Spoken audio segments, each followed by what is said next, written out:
Chapter 1. The Growth of Nothingness.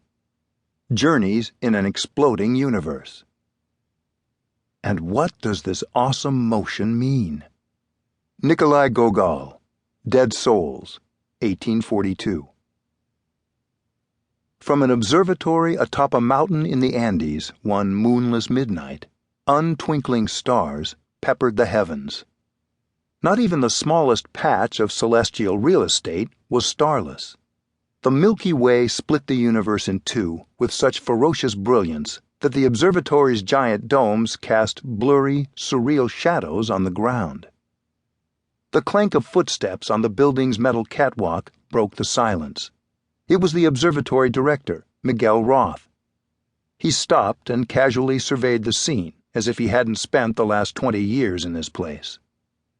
Handsome as a movie star, Roth is the undisputed godfather of the researchers who live in this thin air, breathing in the cosmos from the most perfect astronomical site on Earth. That night, Dr. Roth was generously accompanying a lucky visiting American journalist interested in how the world moves. That was me. Looking for motion, I had gone for broke. Starting at my local public library, where things move with a wonderful slowness, I had hunted for the earliest recorded thoughts about nature's animation. I toyed with the logical approach of beginning with viruses, fingernails, or tectonic plates, things that move and grow so slowly, so grudgingly, that they are imperceptible.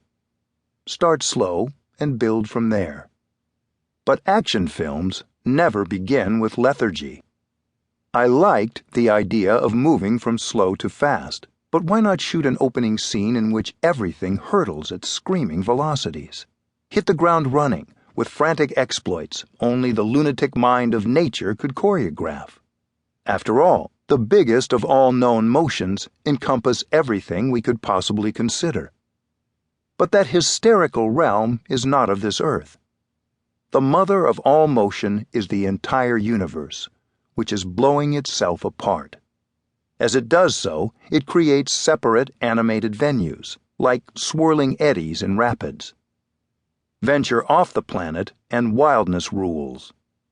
The smallest solar telescope shows that even on our nearby sun, that beloved giver of life, it's always the apocalypse. By the time we gaze toward the farthest galaxies, we see spinning, colliding things that are tumbling faster than the speed of light. But how can mortals even perceive a universe that is exploding around them? I needed to visit cutting-edge astrophysicists working with the world's best equipment, people who are used to thinking outside the box. And moreover, that box is not some well-behaved container, but rather the spherical Earth, crazily hurtling like jettisoned cargo toward no particular destination. No one's built a major observatory east of the Mississippi for more than a century, so this meant a distant odyssey. The problem is not just clouds. Astronomers require steady seeing, non-blurry images, and this happens when overhead air is spared the turbulence of multiple temperature layers.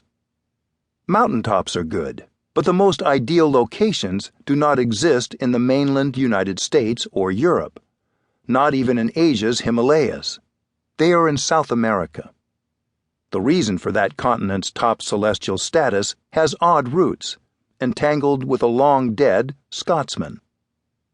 The Scotsman was industrialist Andrew Carnegie, and he was easy to hate. While his workers lived from hand to mouth, unsuccessfully fighting their boss's miserly pay cuts, he became the world's richest man. By the late 1800s, Carnegie Steel Company, later called United States Steel Corporation, propelled its tiny owner, exactly 5 feet tall, into a royal life in a Scottish castle. But everyone loves a converted tyrant, a sinner turned saint.